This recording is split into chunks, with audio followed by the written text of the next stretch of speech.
Il est nécessaire d'avoir un bon partenaire. Moi j'ai le Crédit Lyonnais. Il a la technique, la technologie pour aller plus vite. Ah que c'est bon d'être partenaire du Crédit Lyonnais. Crédit Lyonnais, votre partenaire.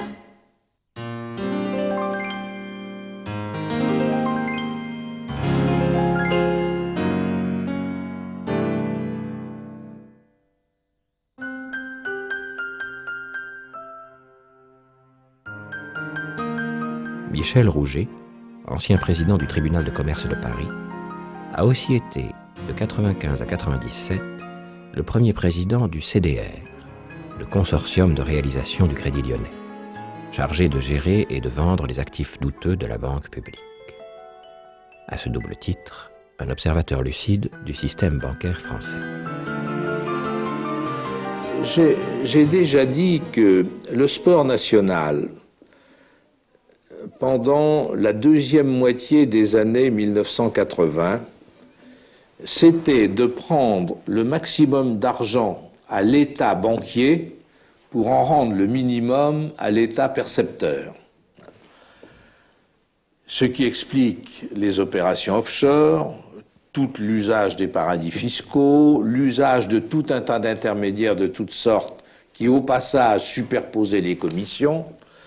Et le système IBSA qui avait été créé au Luxembourg n'échappait pas à cette qualification de sport national, c'était devenu un sport international par lequel il suffisait de taper dans la caisse de l'État français banquier pour ne rendre à l'État français percepteur que des sommes infimes par rapport à celui qui avait été prélevé, utilisé. Ça a été le système. L'histoire suivante commence en 1983 au Luxembourg, par la création d'une banque privée, International Bankers. On l'appelle aussi IB, IBI ou IBSA. Une banque totalement privée et sans rapport à ce moment-là avec le Crédit Lyonnais.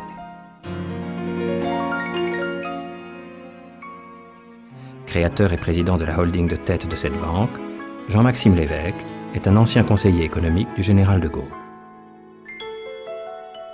Ancien président du Crédit commercial de France et proche du RPR, il sera aussi 3 ans plus tard président du Crédit Lyonnais de 86 à 88. Parmi les actionnaires d'IBI, plusieurs intermédiaires ou marchands d'armes. Samir Traboulsi, plus tard condamné pour délit d'initié dans l'affaire Péchinet-Triangle. Adnan Khashoggi, que l'on retrouvera dans les affaires Irangate et Contragate. Et surtout, Akram Hodjé, propriétaire du groupe TAG, dit le roi des bakchiches. Monsieur Akram Hodjé était un homme parfaitement honorable et qui disposait de moyens très importants. Et c'est ce qui explique qu'il a volontiers accepté de participer au capital de cette banque, mais il n'y a pas quoi que ce soit de scandaleux dans cette affaire. D'autant plus qu'il était un actionnaire du Crédit commercial de France et qu'il avait beaucoup gagné d'argent en tant qu'actionnaire du Crédit commercial de France. Michel Debrème, président directeur général de la filiale française. À l'époque, qu'est-ce que vous pensiez de l'actionnariat ? À l'époque, je comprenais qu'en 83, quand les initiateurs de la construction du groupe IBI, c'est-à-dire Jean-Maxime Lévesque et Jean de Roquefeuille, son adjoint au CCF, ils avaient pris l'argent là où il était, c'est-à-dire c'était les groupes arabes qui étaient liquides, qui en avaient et qui voulaient investir dans un groupe financier international. Tout ça me paraissait logique.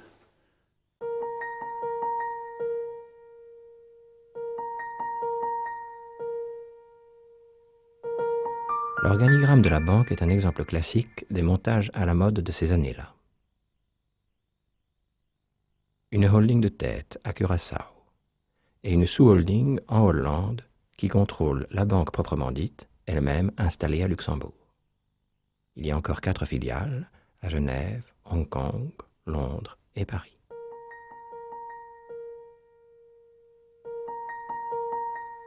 Victime, à ses débuts, de mauvaises affaires dans le marché des matières premières, la banque IBI est rapidement poussée par ses actionnaires vers ce qui est alors la poule aux œufs d'or, le financement immobilier dont la fièvre a saisi toutes les banques.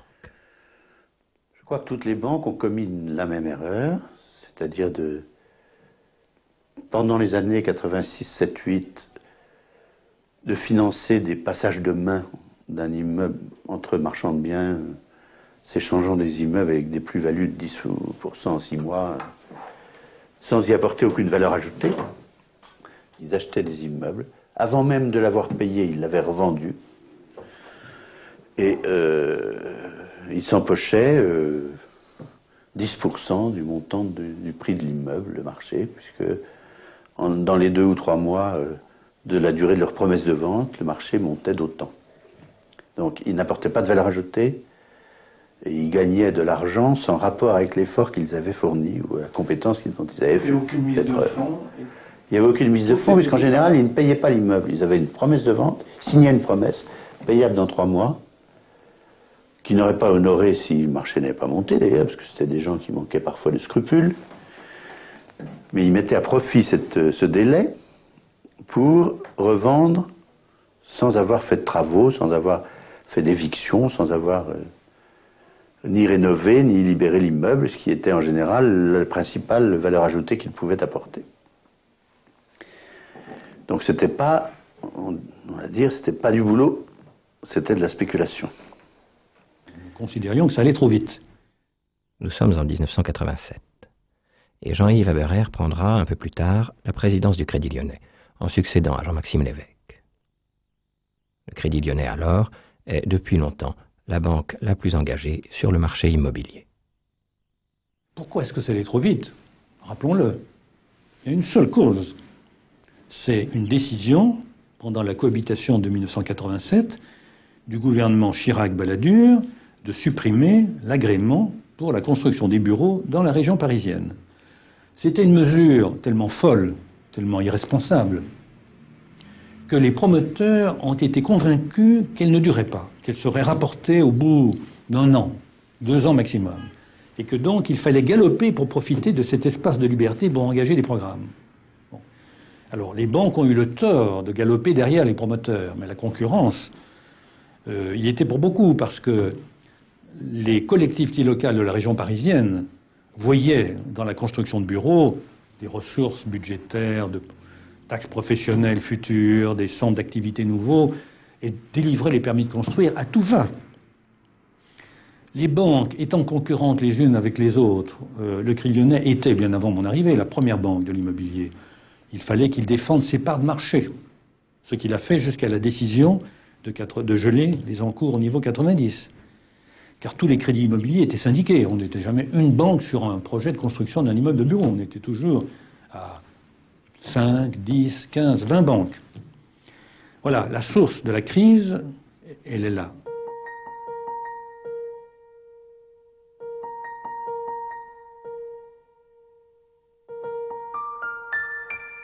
Pierre Despessailles, directeur général de la SDBO, filiale du Crédit Lyonnais, une banque spécialisée dans l'immobilier et les entreprises en difficulté. Je pense que les banques qui pratiquaient l'immobilier ont commis une erreur fondamentale, qui était celle, en raison de la concurrence importante qui existait, qui était celle de se mettre à financer les marchands de biens non plus à 70-80%, comme c'était fait pendant des années, mais de les financer à 100%. Et quand je dis 100%, c'était même quelquefois 110%, dans la mesure où, en delà du financement de l'achat, étaient financés les frais, les impôts, les droits et les frais de notaire. Le résultat, c'était quoi? C'était ou bien nous acceptions de voir notre clientèle, qui pouvait trouver ailleurs des financements à 100%, alors que nous leur offrions des financements à 70 ou 80%, nous quitter. Ou bien, petit à petit, nous étions amenés à faire la même chose. L'erreur que nous avons eue, que je confesse tout à fait, c'est finalement d'avoir lâché prise et d'avoir cédé sur ce plan, autrement dit, de peur de perdre notre clientèle, de peur de voir notre fonds de commerce, qui était extrêmement important en matière immobilière, s'effondrer, Nous avons été amenés petit à petit à céder et à faire la même chose que les autres. On ne voit aucune limite à la remontée des prix. Ce qu'on appelle alors la bulle immobilière dégage aussi un fort parfum d'argent qui suscite, à vrai dire, de bien vives tentations. Accompagnant un de ses clients marchand de biens dans le bureau d'un haut fonctionnaire chargé de vendre un immeuble public, Michel de Brême assiste à une jolie scène de la vie des affaires masquée. Et la conversation a commencé sur un ton général. Le haut fonctionnaire était un peu gourmet, dans des boiseries, tout était un peu poussiéreux, des fauteuils haute époque, enfin tout ça très solennel encore une fois. Et la conversation a porté sur l'évolution du marché de bureaux à Paris dans le Triangle d'Or, quelques banalités. Nous avons fait état du niveau de l'offre qui était proposée. On nous a dit, notre interlocuteur nous a dit, écoutez, c'est dans la fourchette. Et je me disais que la conversation était probablement finie quand, à ma stupéfaction, j'ai entendu le dialogue surréaliste suivant. Mon client, en regardant droit dans les yeux son interlocuteur, a dit, écoutez, nous croyons savoir que certains de vos compétiteurs ont proposé, en plus du prix d'offre, un bouquet de roses. Et nous voudrions vous dire que nous sommes dans le même état d'esprit, drapé dans sa dignité. Le vendeur ne répondait pas. Et puis tout d'un coup, à ma stupéfaction, et je dois dire rétrospectivement un peu à mon soulagement, la personne en question a dit mais vous faites précisément quelque chose, c'est combien la rose chez vous? Du tac au tac, mon client a répondu c'est 200 000 francs. Nous pensions en donner une demi-douzaine. Et le délégué général a dit mais écoutez, je pense que c'est pas du tout le niveau suffisant. D'abord, c'est mieux de donner un nombre impair, c'est plus convenable. 7 me paraîtrait trop peu, 9 c'est certainement un minimum. J'étais, comme je le dis, à la fois soulagé et inquiet quand même d'être tombé dans un piège. Nous sommes partis là-dessus et je me suis dit que jamais je ne recommencerai une telle expérience que je n'ai pas fait. La fin de l'histoire, c'est quand même que nous n'avons pas eu le marché et je n'ai jamais su de quelle importance était la gerbe de notre concurrent.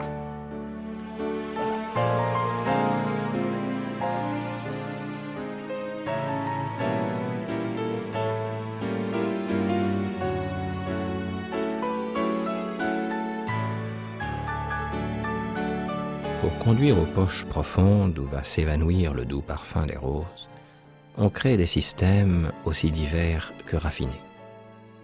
Des sociétés opaques, des sociétés écrans et des doubles circuits.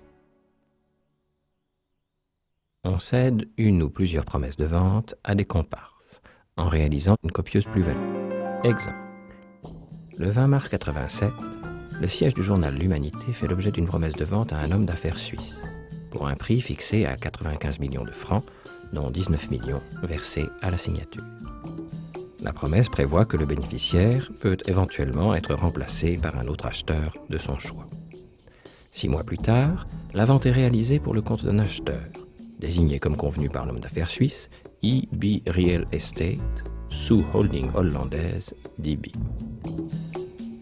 Par contre, le chèque de la somme restant due, 76 millions de francs, est établi sur le compte de la société mère luxembourgeoise.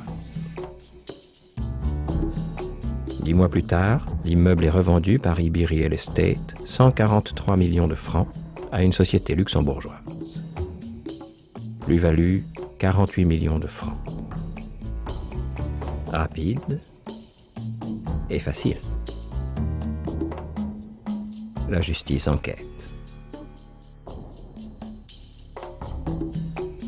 Autre exemple, France Soir. L'immeuble du journal, rue Réaumur à Paris, vendu en 89 par le groupe Hersan pour un prix déclaré de 550 millions de francs. En réalité, 640 millions ont été versés par l'acheteur. Or, là aussi, une promesse de vente avait été faite au même homme d'affaires suisse. Les 90 millions versés à la signature ont disparu dans des poches aussi profondes qu'anonymes. Là aussi, la justice enquête. Dans le cadre de la vente de l'immeuble de François en 89, 90 millions disparaissent. On parle de commission. L'intermédiaire aurait pris 20 millions. La justice vous accuse d'avoir empoché le reste. Qu'est-ce que vous répondez? Je ris qu'on en soit à imaginer des choses pareilles. Non, tout le monde sait très bien que ces accusations qui ont été portées contre moi résultent d'une médisance et de mensonges caractérisés. D'anciens cadres d'IBSA ont parlé également de financement de partis politiques. François Gilles aussi parle de financement de partis politiques de la part d'IBSA. Vous-même, étiez-vous au courant? Avez-vous vu quelque chose? Premièrement, je ne crois pas qu'il y ait eu des financements politiques. Deuxièmement, s'il y en a eu, et je ne le pense pas, je n'ai absolument pas été au courant. Je dois vous dire que un de mes soucis provenait du fait que le président de cette banque française était un homme qui était le chef de cette banque et informait très peu son actionnaire. Michel de Brême. Michel de Brême. Et j'ai par conséquent eu à lutter constamment contre une tendance à en dire le moins possible. J'ai toujours eu beaucoup d'admiration pour Jean-Maxime Lévesque, avec qui j'avais travaillé pendant 20 ans au CCF, donc que je connaissais bien, qui m'apparaissait comme un grand manager de banque. Je l'ai trouvé comme un homme toujours très responsable et volontaire à la tête du groupe IBI en 88. J'ai été épaté, pardonnez-moi le terme, qu'il obtienne relativement facilement un actionnaire de référence en la personne du Crédit Lyonnais. Par la suite, nos relations se sont un peu dégradées car j'ai pris un poste de plus en plus opérationnel et lui de plus en plus de distance.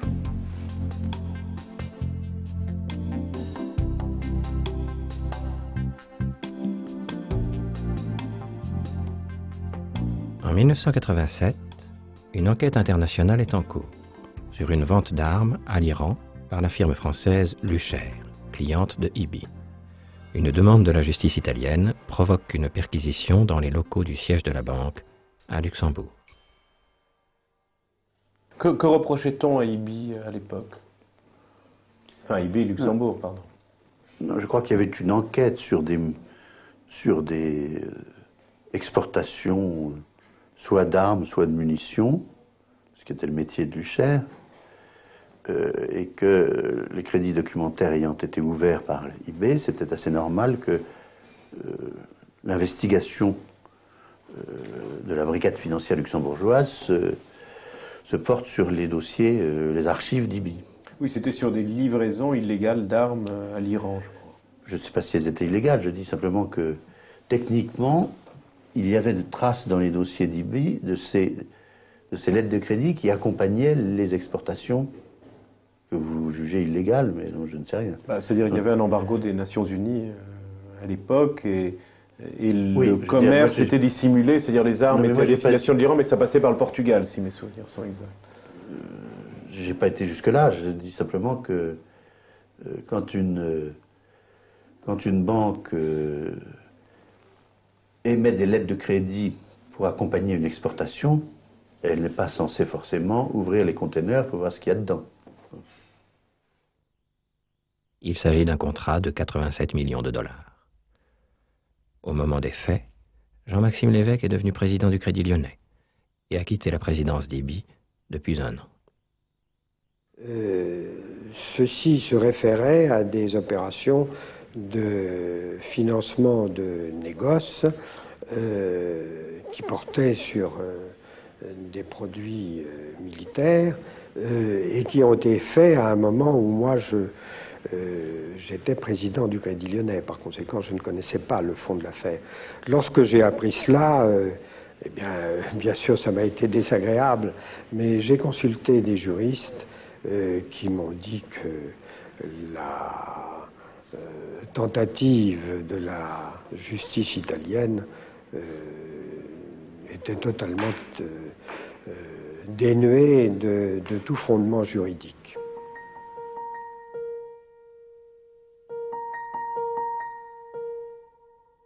Un an plus tard, l'alternance politique et le retour des socialistes au pouvoir a donné au Crédit Lyonnais un nouveau président, Jean-Yves Haberer.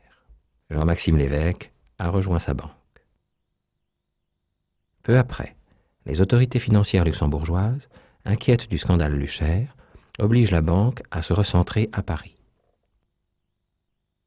Saisi de la demande luxembourgeoise, le gouverneur de la Banque de France, Jacques de Larosière, insiste alors auprès de Jean-Yves Haberer pour adosser la petite IBI, banque privée, au puissant Crédit Lyonnais, banque publique, qui en deviendra l'actionnaire de référence.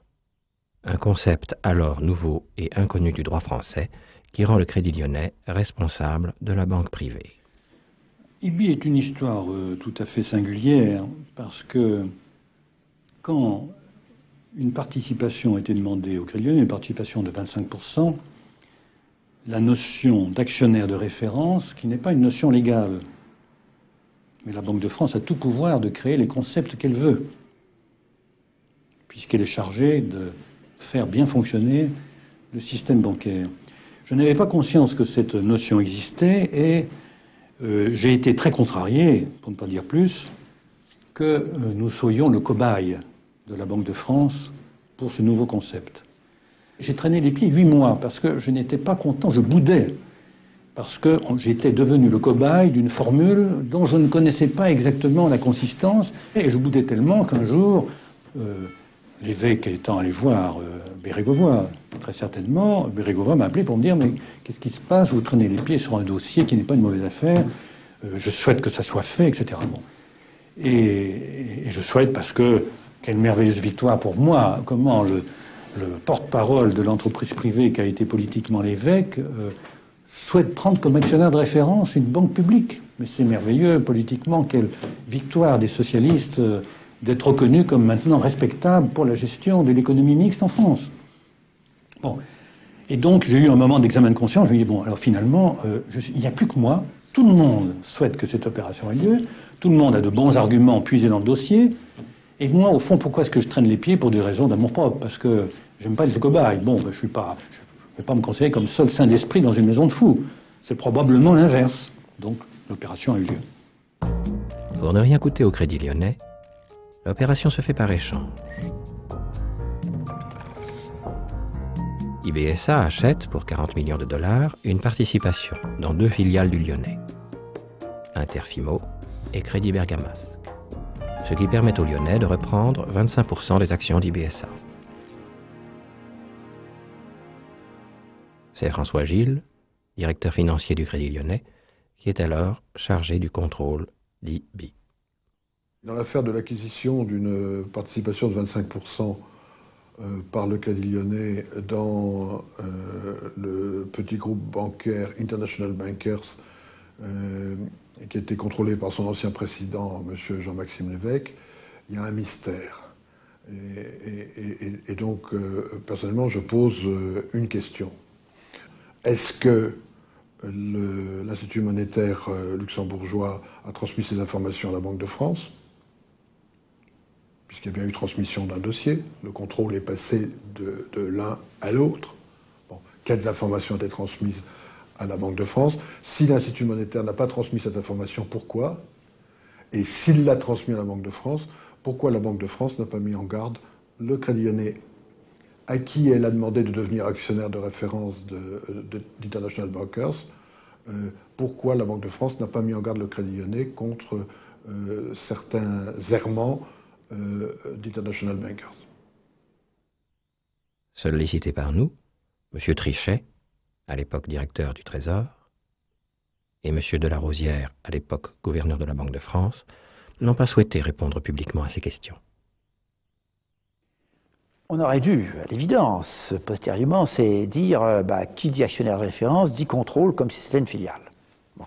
Le directeur général de l'époque, Bernard Chelon, avait donné son accord à Jean-Yves Oberer pour cette opération, moyennant la condition que certains actionnaires qui étaient au capital d'IBSA s'en retirent. Et donc, on s'en m'ennuie de donner des noms. Enfin, ils sont connus. C'est l'actionnaire arabe, en gros. Enfin, certains actionnaires arabes, c'est pas l'actionnariat arabe en soi. C'est Traboulsi, Khashoggi, Baroum, enfin... Oui. Et qui prend leur place? Maxwell. Robert Maxwell, aventurier, agent d'influence et magnat de la presse britannique. Je me souviens qu'il a téléphoné un jour, ça s'est passé au téléphone, et que, sans regarder le dossier ni même discuter le prix, Robert Maxwell a dit « Bah oui, Jean-Maxime, je mets à ta disposition la somme en question, qui représentait quand même quelque chose comme 10 ou 15 millions de dollars, à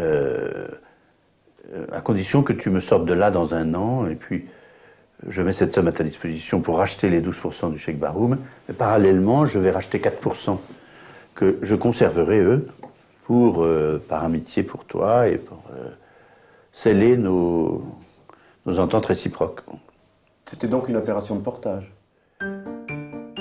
Fréquent et légal, le portage, qu'on appelle aussi plus vulgairement un faux-né, consiste à acheter un bien pour le compte d'un autre auquel on le restituera le moment venu.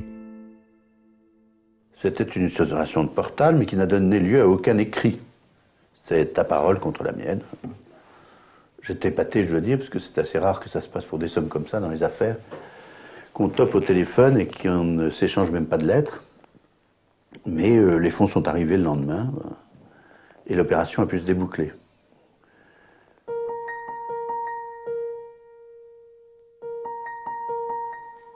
C'est-à-dire que Maxwell n'est intervenu que moyennant l'engagement de Jean-Maxime Lévesque de lui assurer une sortie, et une sortie sans risque, sans perte. C'était donc un faux actionnaire, c'était donc le capital qui était entre ses mains était donc du faux capital. Et il portait pour qui, Maxwell? Il portait pour X. X étant à déterminer par Jean-Maxime Lévesque dans je ne sais quel délai. J'ai toujours dit au Crédit Lyonnais et à tout le monde que lorsque le Crédit Lyonnais prendrait définitivement ses 25%, il reprendrait une partie de la participation de Maxwell, la seconde participation dont je parlais à l'instant. Mais il n'y avait aucun engagement vis-à-vis de Maxwell, ça n'était pas du tout un portage. Oui, et c'est pour cela que la justice parle de portage? Mais la justice, je suis devant une justice qui invente des choses. Je n'arrive pas à l'empêcher d'employer au sujet de cette opération l'expression de portage. Mais ça n'était pas un portage. Je l'ai dit au juge d'instruction. C'est comme si je chantais. Les juges font remarquer que toute cette opération pour Maxwell portait le nom de Bishopsgate, ce qui en anglais veut dire la porte de l'évêque. Vous voyez où en est réduit le juge d'instruction qui étudie cette affaire.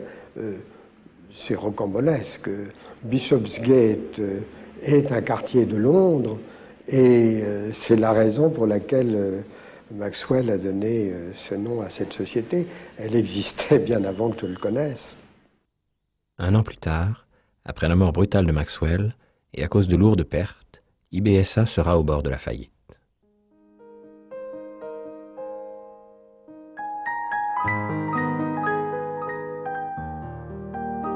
Actionnaire de référence malgré lui, le Crédit Lyonnais est alors pris au piège d'opérations lancées par IBSA.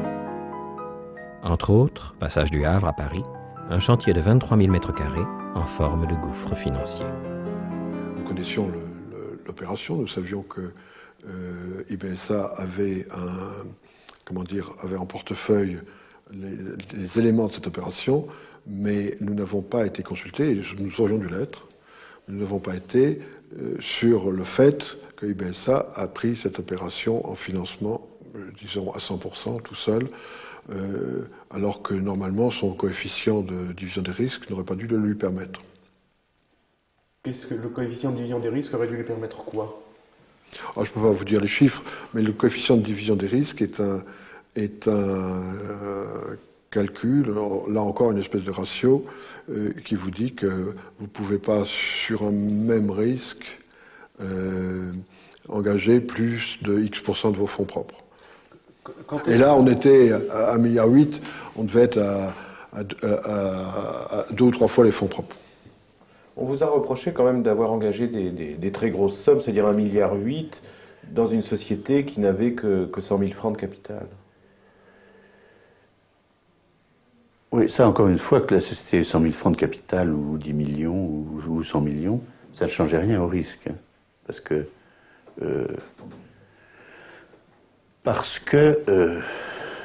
en face de 2,5 milliards, 100 millions, c'est rien. Ça ne sert à rien, j'allais dire, d'avoir 100 millions de fonds propres ou un marché ou un chantier de 2,5 milliards. À l'époque, Jean-Maxime Lévesque l'a présenté comme une opération qui recelait un potentiel de plus-value de 1 milliard de francs. Mais pourquoi on vous a reproché d'aller jusqu'au bout? Je ne comprends pas ça. Parce que c'était dépassé les moyens de la banque et que je n'aurais pas dû signer l'acte que j'ai signé. Voilà. Et pourquoi l'avez-vous signé alors? Parce que je n'ai pas vu qu'il y avait un piège. Et où était le piège? Dans une rédaction interprétative. Je parle sous contrôle. J'ai signé pour moi une obligation de syndiquer l'opération, enfin un engagement de syndiquer l'opération, et ça a été interprété ensuite avec une rédaction modifiée de nombreuses fois, comme si je m'engageais à financer l'opération. Alors que dans ma tête, je m'engageais à la syndiquer. La syndication consiste à partager avec d'autres banques à la fois les prêts et les risques. Passage du Havre, les risques sont entièrement à la charge d'IBSA. Or, en 1990, le chantier, ouvert depuis 1 an, n'avance pas. Les frais flambent. 30 millions de commissions à des intermédiaires, 20 millions pour un immeuble inutilisable, 300 millions d'assistance technique et encore 300 millions pour les frais d'éviction. J'ai compris que les évictions se faisaient dans des conditions abominablement onéreuses et que pour arriver à évincer un certain nombre de commerçants qui tenaient des positions clés et qui pouvaient empêcher la progression du dossier et l'ouverture du chantier, la Société du Havre était amenée à payer des indemnités d'éviction hors de proportion avec ce que pouvaient valoir les fonds de commerce en cause. Je ne vais pas entrer dans le détail, je suis sûr qu'il y a des personnes qui se sont servies, notamment ceux qui étaient chargés de faire les évictions, de 80 locataires de petites boutiques, c'est un peu tentant. Un habile commerçant du quartier a acheté pratiquement une chambre de bonne dans chacun des immeubles qui faisaient le tour du passage du Havre, puis s'est assis dessus en attendant de nous les vendre au prix d'un 5 pièces à Neuilly, chacune. Vous verrez qu'il y avait probablement des pièges qu'on a un peu sous-estimés.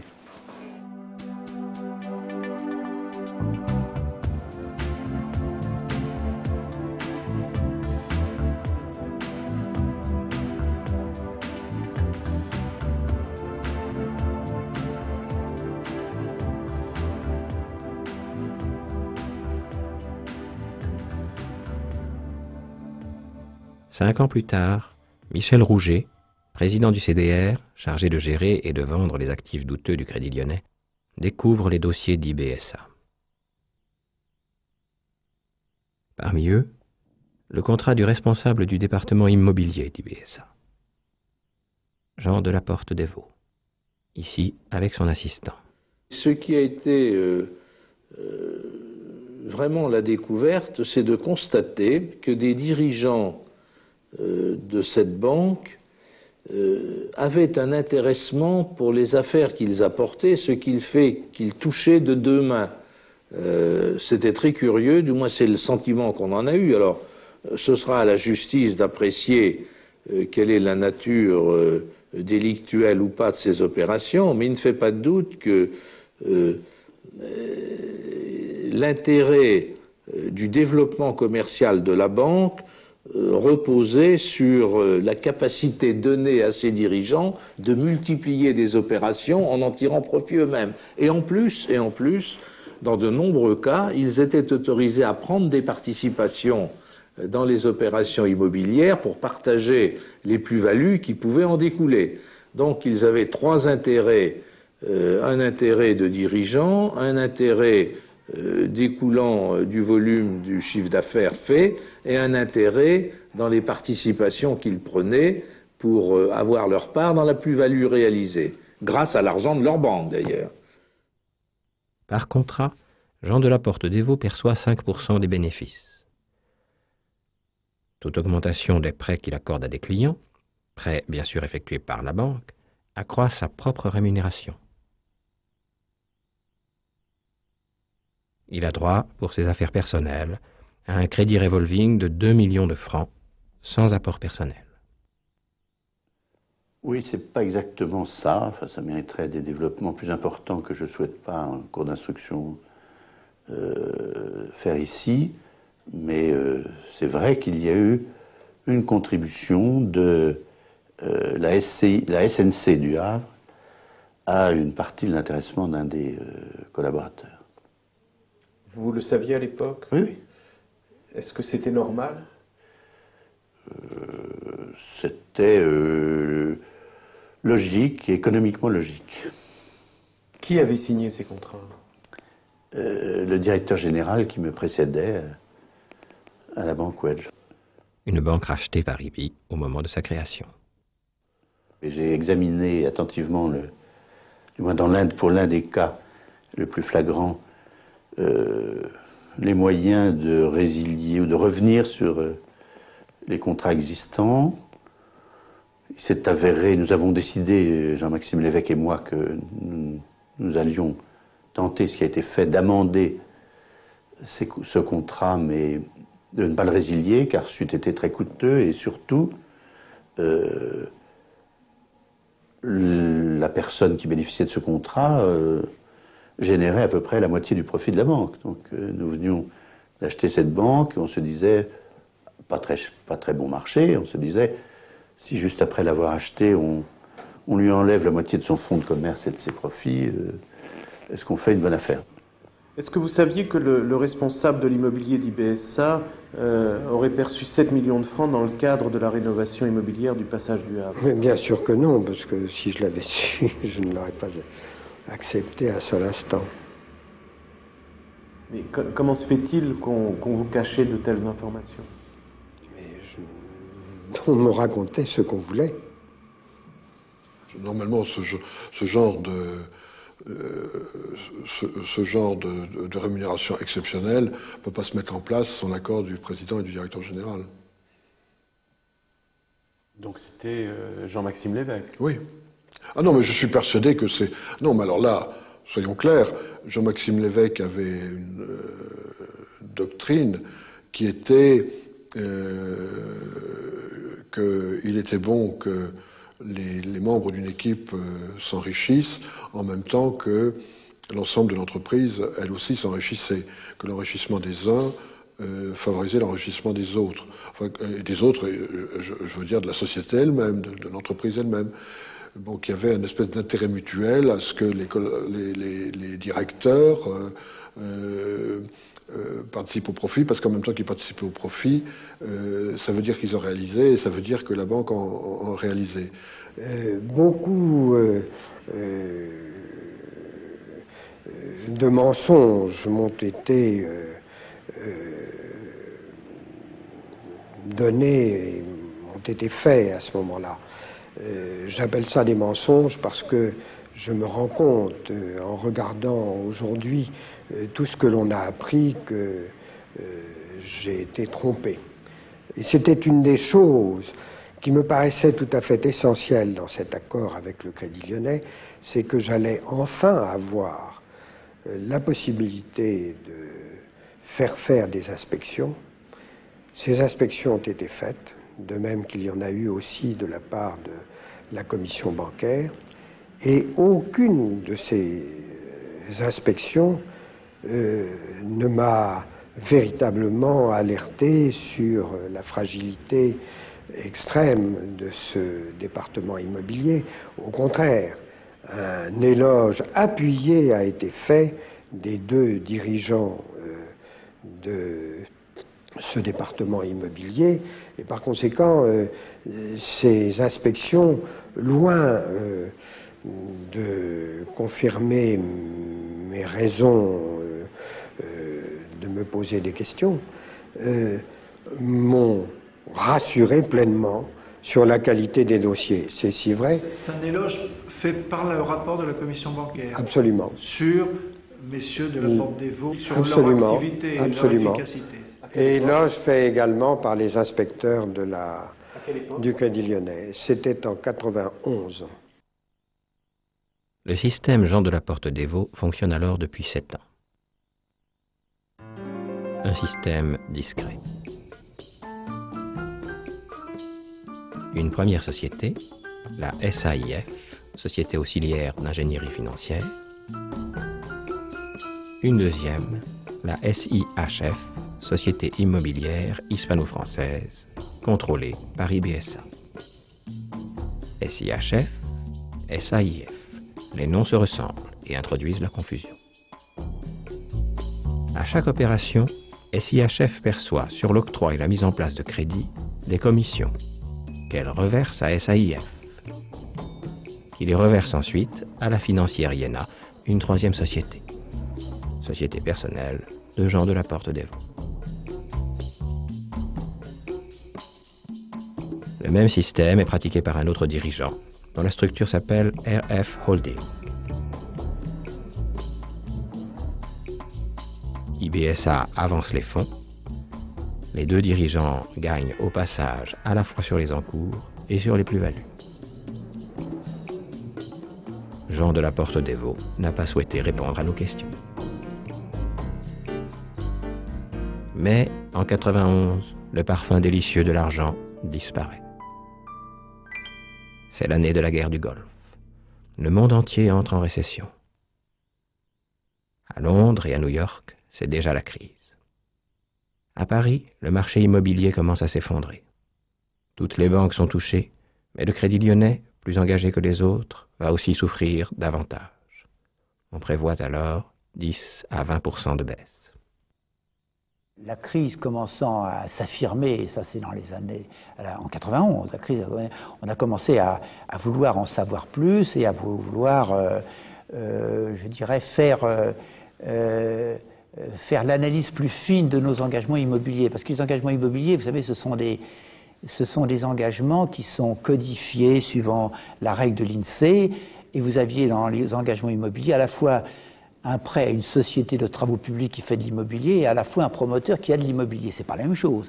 Parce qu'un entrepreneur qui fait de l'immobilier, vous avez la surface de l'entrepreneur. Un promoteur, vous n'avez pas sa surface, vous avez juste l'immeuble. Alors on a commencé à affiner toutes ces données et on s'est aperçu qu'on avait certains secteurs qui étaient vulnérables, plus d'ailleurs dans les filiales qu'au Crédit Lyonnais lui-même. Il faut bien dire, quand on dit crise de l'immobilier, ça ne veut pas dire que le banquier doit tout de suite tout arrêter. Proche collaborateur de Pierre Bérégovoy au ministère des Finances, jusqu'en 1989, Claude Rubinovitch a rejoint la direction générale du Crédit Lyonnais. Il est alors depuis 2 ans chargé de restructurer le département immobilier. Il y a différents types d'opérations dans le financement de l'immobilier. Il y avait des opérations où il y avait des financements sur des opérations terminées, un immeuble terminé, qui était en cours de commercialisation. Il est clair qu'il faut continuer à le commercialiser. Ça prend du temps, mais il faut le commercialiser jusqu'au bout, de façon à ne pas le laisser en déshérence et se détériorer. D'où des frais financiers, parce qu'il faut financer le temps d'attente avant la commercialisation finale. D'autres cas de figure où le programme immobilier n'en était qu'au stade du foncier, c'est-à-dire que le promoteur avait acheté le terrain, mais n'avait encore rien construit. Compte tenu du ralentissement du secteur immobilier, il ne s'agissait pas à l'époque, il ne fallait plus financer un développement immobilier, mais simplement, éventuellement, attendre ou essayer de vendre ce terrain. Troisième cas de figure, c'est celui où une opération immobilière avait déjà été commencée, c'est-à-dire que des constructions avaient commencé et n'étaient pas encore terminées. Là, il est fondamental pour préserver la sécurité des actifs de la banque de poursuivre la construction, parce que si on la laisse à l'abandon, tout ce qui a été construit va tomber en ruine et sera une perte complète. Mi-92, la bulle immobilière éclate. Le gouverneur de la Banque de France, Jacques de la Rosière, cherche alors à éviter la panique. Le 20 juillet 92, au cours d'une réunion extraordinaire à la Banque de France, Jean-Yves Haberer note les consignes du gouverneur à l'ensemble des banques, privées comme publiques, engagées sur le marché immobilier. Citation : « Les rappels de la commission bancaire en avril dernier n'étaient pas faits pour dramatiser. Pas question d'un pourcentage forfaitaire des provisions. C'est du cas par cas, ligne par ligne. Ne pas aggraver par des signaux mal compris la situation des marchés. » Le sous-gouverneur Lagayette insiste, pas de globalisation.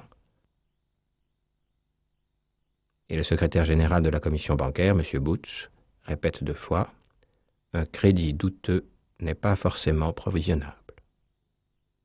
Personne ne pouvait dire que l'immobilier en France, comme dans beaucoup de pays, allait entrer en crise, et entrer en crise aussi profondément.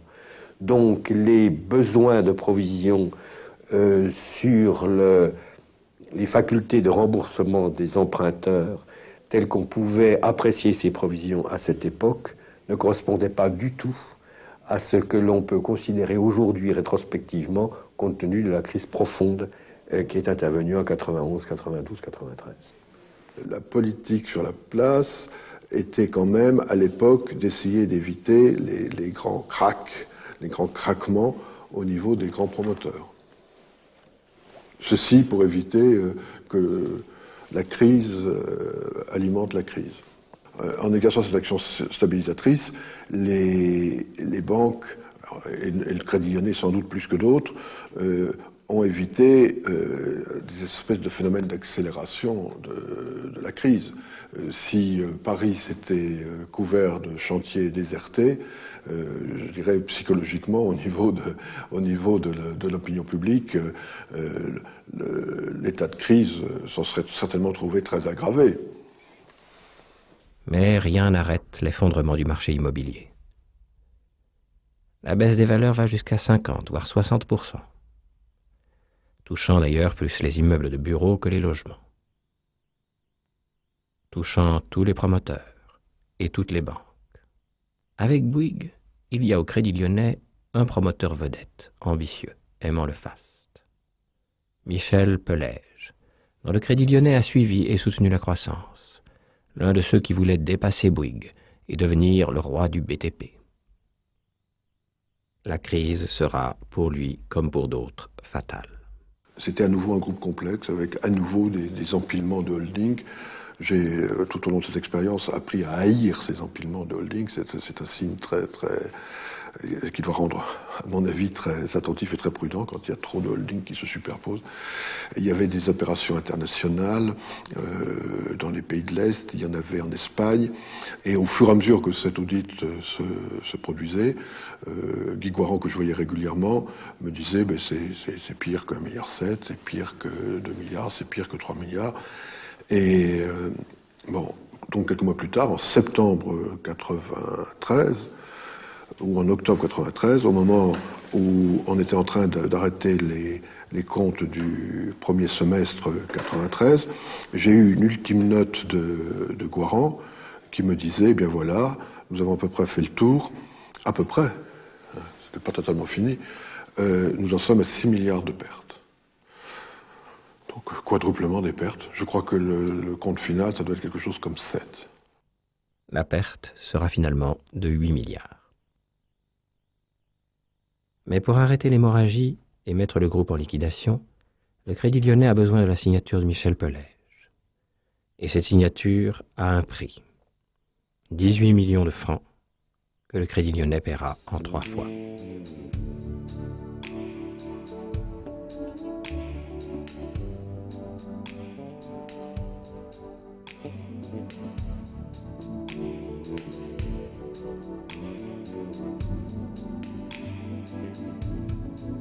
Par temps de crise, le Crédit Lyonnais devient le SAMU des grands groupes en difficulté. En 92, la fin de la 5 met le groupe Hachette de Jean-Luc Lagardère en danger de faillite. Michel Rouget est alors président du tribunal de commerce de Paris.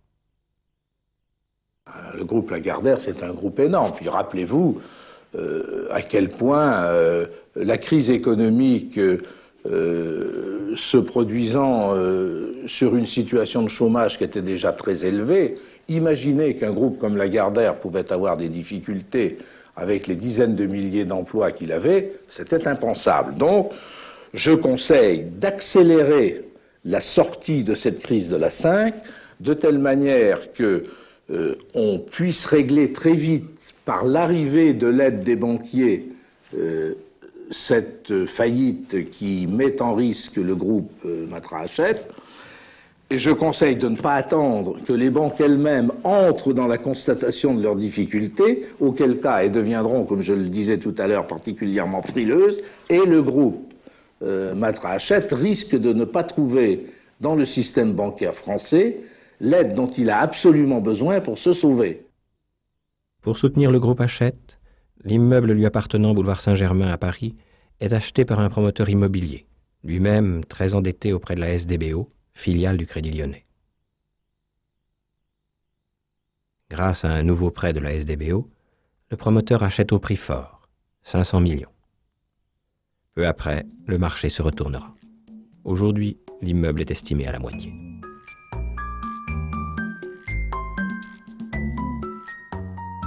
Autre opération SAMU des grands groupes privés. Cet immeuble, place d'Iéna à Paris, siège du groupe CFAO, que François Pinault achète en 1990 grâce à un prêt du Crédit Lyonnais. L'achat du groupe a plombé sérieusement les comptes de François Pinault, dont le bilan, fin 90, risque d'afficher 1 milliard de francs de pertes.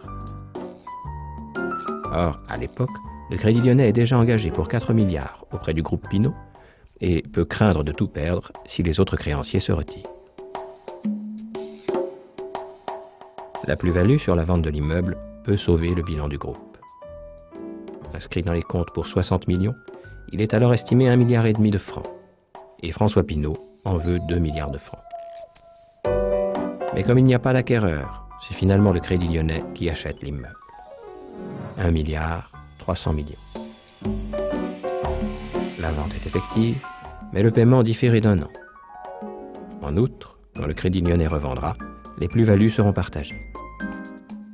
En revanche, François Pinault s'engage à prendre les pertes. Peu après, la guerre du Golfe éclate et le marché immobilier stagne. Finalement, aidé par un prêt du Crédit Lyonnais, un promoteur privé propose d'en faire un hôtel 5 étoiles. L'opération sera interrompue par les changements de direction et de stratégie du Crédit Lyonnais en 1994. Aujourd'hui, il est toujours en instance de travaux. Il fait partie des actifs du Crédit Lyonnais en souffrance au CDR. Perte estimée à 1 milliard.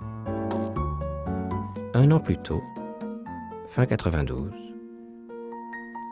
pour sauver les meubles, le Crédit Lyonnais a séparé IBSA en 2, prenant ses meilleurs actifs pour les joindre à ceux d'autres filiales au sein d'une nouvelle société de banque, la Banque Colbert, ne laissant à IBSA que les actifs compromis. Quand nous avons vu dans le deuxième semestre 92 que la crise immobilière s'aggravait, quand nous avons conçu le projet de regrouper un certain nombre de filiales, dont IBSA, pour améliorer le contrôle du groupe sur elle, nous avons été amenés à faire une distinction à l'intérieur d'IBSA entre ce qui, à l'époque, apparaissait encore sain comme actif immobilier et ce qui était d'ores et déjà compromis. Ce partage-là, nous l'avons fait sur la base du rapport de la commission bancaire. Le comité des établissements de crédit, organisme de la Banque de France, met à cette opération de sauvetage d'une banque privée une condition, encore une fois, à la charge de la banque publique. Pour éviter les pertes à l'égard de tiers, nous n'avions comme possibilité que d'assumer ces pertes nous-mêmes. C'est-à-dire de les prendre sur nos propres financements d'IBSA. Rétrospectivement, puisque vous m'interrogez là-dessus, je vous dirais que je ne suis pas très satisfait d'avoir accédé, disons, trop facilement à cette pression. Toujours est-il que nous avons joué ce rôle et que nous avons donc évité toute une série de sinistres en menant à bonne fin les opérations qui avaient été engagées par IBSA. Et ceci, d'une certaine façon, dans un intérêt de place. IBSA, banque privée, coûtera finalement plusieurs milliards au Crédit Lyonnais, banque publique. Contraint par la direction du Trésor et la Banque de France, respectivement organismes de tutelle et de contrôle, d'assumer la responsabilité de ces pertes. Je pense que la Banque de France avait peut-être des informations au moment de l'acquisition, qu'elle aurait peut-être pu nous transmettre et qui nous aurait mis davantage en garde et qui nous aurait amené à être beaucoup plus méfiants à l'égard d'IBSA, ou peut-être même à refuser la position d'actionnaire de référence. 18 instructions judiciaires sont actuellement en cours pour les affaires d'IBSA.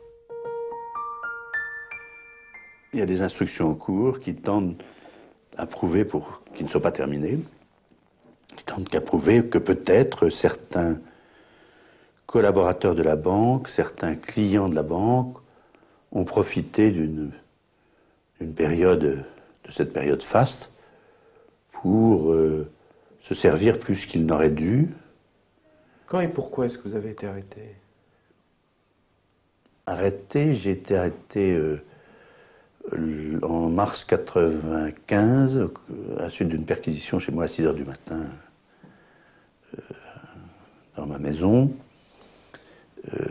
On a perquisitionné chez moi, à mon bureau, dans mon coffre de banque, et puis j'ai été mis en garde à vue, j'ai été présenté à Madame Joly au bout de 2 jours, comme il se doit, ou 2 jours et demi, c'est toujours un peu de rallonge. Et elle m'a incarcéré pendant 8-10 jours à la santé. 8 jours. Je suis sorti au bout de 8 jours. Voilà, je suis persuadé que plusieurs personnes au Crédit Lyonnais ont été convaincues du fait que j'ai détourné personnellement de l'argent. Donc ils étaient dans leur logique. Je crois que maintenant, à peu près tout le monde a compris que ce n'était pas le cas. Devant la commission d'enquête parlementaire, Jean-Pierre Levade affirme qu'IBSA était une banque pourrie.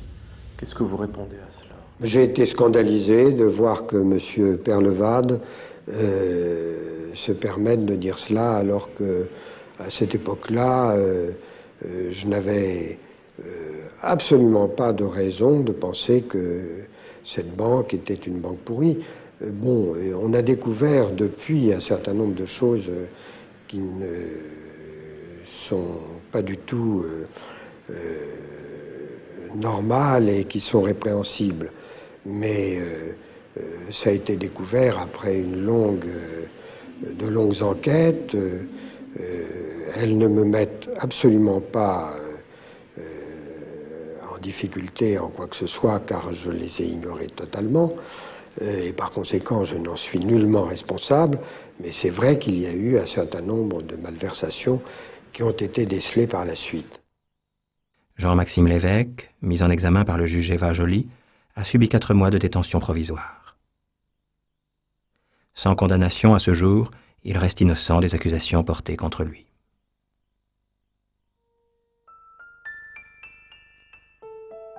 La facture est lourde pour le Crédit Lyonnais, plus engagé que les autres. Mais la crise a touché toutes les banques.